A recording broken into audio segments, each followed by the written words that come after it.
Assalomu alaykum butun O'zbekiston xalqi. Aziz vatandoshlar, aziz kuzatuvchilar. Biz bugun boshqa bir murojaatlarimizdan farqli o'laroq mana cho'l massiviga kelib murojaat o'rganishga keldik. Mana ko'ryapsizlarmi, bu yaylovlar, adirlar, cho'l biyobonlar, vodiylarni yayov kezganda bir ajib his bor edi menda. Chapar urib gullagan bog'im, o'par edim vatan tuprog'in. Mayli bu yog'i sherxonlik bo'lib ketmasin. Xullas o'rtoqlar, bu cho'l massivi hozir Buxoro viloyati Jondor tumaniga qarashli bo'lib, mana shu yerda bir fuqaromiz, 65 yoshlik fuqaromiz 20 yildan buyon tadbirkorlik faoliyati bilan oilaviy tadbirkorlik, ya'ni ota meros kasb, bu cho'ponchilik, ya'ni qo'ychilik bilan shug'ullanib kelayotgani, 3 nafar farzandini bir halol mehnat orqali boqib kelayotgani, bundan tashqari o'sha farzandlarini ish bilan ta'minlab kelayotgani orqasidan, ammo bu yerda hozir bir chigal, bir jiddiyroq bir muammo masalalar borligi uchun bizni bu yerga chaqirdilar. Mana shu muammoni ommaga olib chiqish, 4-5 yildan buyon mana shu masalani orqasidan juda ko'p tashkilotlarga murojaat qilib yechim topmay kelayotgani, oqibatda qiynalayotgani, muammolarga duch kelayotgani uchun bizni bu yerga chaqirdilar. Mana hozir mana bu qo'ychilik deganday, mana bu qo'zichoqchalarimiz mana onasidan ajralib bu yerda qo'yxonada turibdi bular. Onalari yaylovga ketgan. Mana bu bechoralar ochlikdan barashib yotibdi. Mana shu, mana bu yoqda ham bor ekan. Mana shu qo'yxonalar hozir qo'ylar hammasi yaylovga o'tlash uchun ketgan. Mana bu yerda ham bir sürü qo'zichoqchalarimiz bor ekan. O'rtoqlar, hozir mana shu murojaat bo'yicha hozir amakimizga yuzlanamiz. Amaki, keling. Avvalo o'zingizni bir tanishtiring amaki. Nechanchi yilda, qayerda tug'ildingiz? Assalomu alaykum, hurmatli O'zbekiston xalqi, hurmatli prezident bobomiz. Men Buxoro oblis Jondor tumani Navoiy kolxozida istiqomat qilaman. 1964-yilman. Xo'p amaki, mana shu yerga hozir mana shu cho'l, yaylov, adirliklarga bizni nima maqsadda chaqirdingiz? Nima masalalar sizni qiynayapti? Prezidentimizga nima demoqchisiz? Prezidentimizdan nimani so'ramoqchisiz va jamoatchilikka qanaqa fikrlar bildirmoqchisiz? Prezident bobomiz endi agar imkoni bo'lsa yordam qilsinlar. Men tadbirkorman, chorva bilan shug'ullanaman. 3 nafar o'g'lim bor. Meni ko'p yillardan beri, 20 yildan beri shu yerda chorvachilik, tadbirkorlik bilan shug'ullanaman. 3 o'g'lim ishsiz. Ana shu chorva bilan shug'ullanamiz. Meni bir inson 5 yil, 6 yildan beri ko'p azoblab beryapti, sudga beryapti. Milisabozlik, sudbozlik. Ana shu ishlarni bir bartaraf qilsalar deyman. Men tadbirkorman. 3 nafar farzandim bor, o'zim pensioner. Ha amaki, mana shu murojaatingiz 4-5 yildan buyon mana muttasil ravishda yechim topmasdan sarsoni sargardonchilikda yuribman deyapsiz.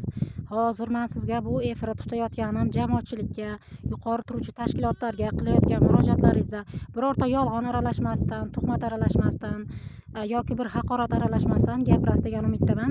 Chunki har bir narsani javobgarligi bor. Biz sizni ogohlantiryapman.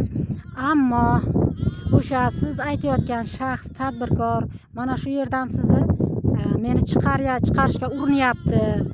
Bu yerni men hujjatlashtirib oldim deb meni shu yerdan chiqarib haydashga urinyapti deyapsiz. Sizga shu paytgacha biror bir hujjat taqdim qildimi? Mana hurmatli fuqaro, mana bu meni hujjatim mana. Siz mana bu hujjatga asosan bu yerdan chiqib ketishingizni iltimos qilib so'rayman deb yoki sizni murojaatlaringiz bo'yicha bironta bir mutasaddi tashkilot sizga hujjat ko'rsatdimi? Mana bu hujjat bo'yicha siz mana bu yerni bo'shatib qo'yishingiz kerak deb. Masalan, siz 20 yildan buyon bu yerda istiqomat qilib tadbirkorlik yurityapman deyapsiz-ku. Ha, 20 yildan beri tadbirkorlik qilamiz. Bundan ilgari yaxshi ketayotganda ana bir 4 yil, 5 yil bo'ldi. Bu men bilan janjal qilgan odam bu yerni sotib oldi. Bittasidan sotib olib, ana bu yil men 10 yillik yillik shartnoma qildim.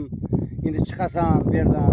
Moli yo'g'inda, kanalni tagida olib ko'rasizlar bu yo'q videolarni, nimalarni 5 gektar yer ochgan, saksavul, yulg'ullarni parakanda qilib yer ochib hozir bug'doy ekkan. Ana bu kanalning tagida suv kiryapti. Biron kishi so'ramaylarga yaylov hisobidan mizir pulni to'lab yuribdi. Hurmatli prezident bobosh, agar imkoniyat bo'lsa shu joyimni mana bir nima qilib ko'p tashkilotlarga chiqdim. Rayon prokuraturasiga yozdim. Javobi chiqmadi. Suv xo'jaligiga yozdim. Uni ham javobi kelgani yo'q. Hali toza yozdim 24-martda yozgandim. Mumkin chiqar javobi, mumkin chiqmadi, uni xudo biladi. Sizga hujjat ko'rsatildimi shu? Hujjat ko'rsatilgan yo'q. O'sha tadbirkor sotib olgani bo'yicha egalik, mulk egalik huquqi degan o'zini bir guvohnomasimi, hujjati bo'lish kerak-ku. Sizga kimdir shu tashkilotlardan birortasimi yoki o'sha shaxsmi ko'rsatdimi o'sha mulk huquqi egaligi to'g'risidagi hujjatini? Qarako'lchilik chorva xo'jaligiga bordik, Kogon tumanida bordik. Aka dedi, sizni men tushunaman dedi, chorva o'ta qiyin dedi. Uni 1 yil 365 kun kutasiz dedi. Bu ma'lum cho'loq tog'ami, nogiron tog'ami, bashatarami deb dedi. Shu issiq, savug'i deb dedi. Ko'p nimalar qildi, u bilan umuman kelishib bo'lmaydi. U o'sha Qarako'lchilik chorva xo'jaligining boshlig'i ham aytdilar, hay bo'lmasa dedilar, ikkovi chaqirdi, 100 gektarni bering, sizga 400 gektar ham bo'ladi dedi. U hashakala yo'q, oyog'ini tirib o'tirib chiqsin deb yonida bir advokat jo'rasi bor. Ana shu yillarni ko'rgazib yuribdi bunga. Hurmatli prezident bobo, hurmatli viloyat hokimi, tuman hokimi, iltimos qilib so'rayman sizlardan. Menga bir yordam berishlaringizni so'rayman. Mana hurmatli kuzatuvchilar, mana bu murojaatchi amakimizning bundan oldin mana bu yerda yashab kelgan joyi, ya'ni shuni ustini bostirib, boshpana qilib, uyuq qilib mana shu yerdan kirib yashagan va bu yemirilish evaziga boshqadan kelib, mana bu yerdan qaytadan uy qurib yashagan, mana boshpana qilib yashayaptilar. Chunki bu yerdan hattoki imorat tiklab boshpana qilib yashashga ham uycha, ya'ni cho'ponlar uchun maxsus boshpana deyiladi, kichkina bir xonacha qurish uchun ham kadastr ruxsat bermagan va mana o'sha xonani qurish uchun qilgan harakatlarini zoya keltirib, buzdirib, qanchasini jarima qildilar amaki? 87 million jarima qildilar. 87 million jarima qildilar. Kadastr degan tashkilot bor. Mana hozirda amakimiz necha yildan bu yerda yashaysiz amaki? Bu yerda 15 yil bo'lib, 5 yildan beri.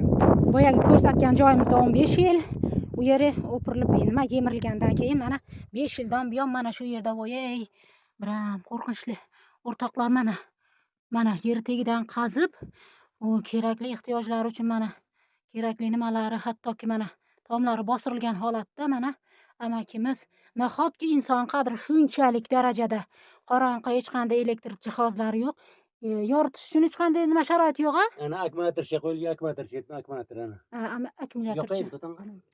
Ha. Ana. Chiroqcha yonadimi? Ha, kichkina fonarchasi, kichkina fonarcha bor ekan, demak, voy qo'rqinchli o'rtoqlar. Mana hurmatli prezidentimiz, mana ahvol, mana bu Jondor tuman prokuraturasiga mana shu fuqaromiz amakimizni qilgan murojaati 2-fevral dedimi amaki? 27 fevralda qilingan murojaati mana 1 oydan oshibdiki, javob oldingizmi? Natija bo'ldimi? Hech qanday ijobiy natija ham yo'q, hech qanday javob xati ham yo'q.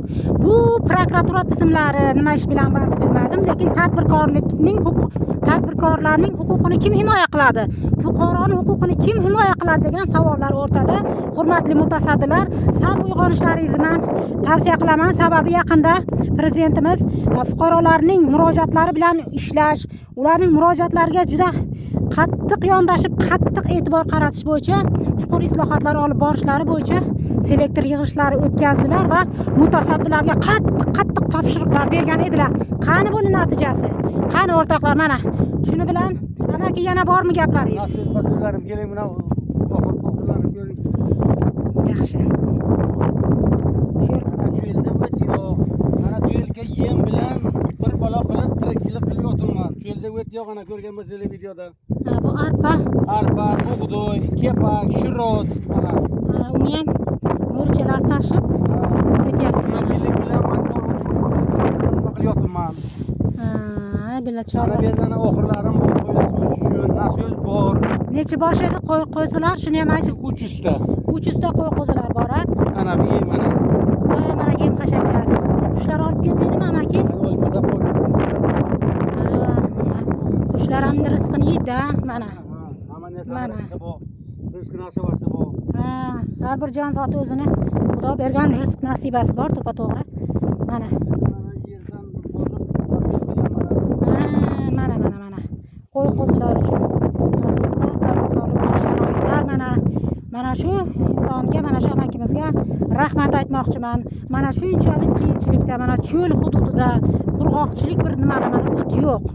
Mana shu o'zini o'zi band qilib tadbirkorlik bilan shug'ullanib, yana bundan tashqari oilasini halol mehnat bilan boqish bilan bir qatorda 3 nafar farzandini ham ish bilan ta'minlab kelayotgan bir paytda mutasaddilar qo'llab-quvvatlashi, salgina yechim qidirishi, sal bir yordam qilishga urinish kerak emasmi, amaki? Hurmatli prezident bobo, bir yordam qiling. Mana ana 3 nafar o'g'lim bor. Tadbirkorlik bilan siz aytasizki, chorvachilikni ko'paytiramiz, naslchilikni ko'paytiramiz. Menda har xil to'yfalik qo'zilar bor. Har xil. Qozoqisi ham bor, turagayi ham bor, arabisi ham bor, qarako'lteri ham bor, boshqasi ham bor. Imkoniyati bo'lsa prezident bobo yordam qiling. Viloyat hokimi, tuman hokimi, tuman prokurori, viloyat prokurorlar yordam qilishlaringizni iltimos qilib so'rayman. Mayli. Rahmat amaki, boshqa fikrlaringiz yo'qmi? Qani shuni bir ijobiy hal qilib bersalar yaxshi bo'ladi demoqchiman. Endi farzandlarim masalan 15-18 ta nevaram bor. O'zim 63 yoshdaman. Shuni imkoni bo'lsa bir yordam qilinglar. Ana o'ychani ko'rdingizlar. 87 million jarima qildi. Voy. 87 million. Sud orqali jarima qildilar. Sud bo'ldi, sud orqali jarima qildi. Sudlar ham hayron qoldi. Imkoni bo'lsa ana bir yashash joylarini ko'rdingizlar. Shu zamonda ham shunaqa yashash hayot bormi? Shu eski davrda ham buni yashamaganda nimalar insonlar. Конечно, bu inson hayoti uchun juda xavfli sharoitda. Ham xavfli, ham bir qishi bor, sog'u bor, bu yashash juda qiyinda. Hurmatli prezident bobo, imkon bo'lsa yordam qiling. Tadbirkorlik, chorva deb ko'p gaplarni gapiryapsiz. Ana qilamiz qo'ldan kelgancha. 3 nafar farzandimni ishli qildim, ishsiz. Mayli, rahmat amaki. Shu yerda efirimizni yakunlaymiz. Hurmatli kuzatuvchilar, hurmatli vatandoshlar, hurmatli yuqori turuvchi tashkilotlar, prezidentimiz mana shu amakimizga, mana shu fuqaromizga imkoni boricha amaliy yordam berishlaringizni butun O'zbekiston xalqidan, butun mutasaddi tashkilotlardan iltimos qilib so'raymiz. Hamma salomat bo'lsin o'rtoqlar. Haqiqat yo'llarida yana yaxshi bir video kontentlar bilan ko'rishguncha salomat bo'lasizlar.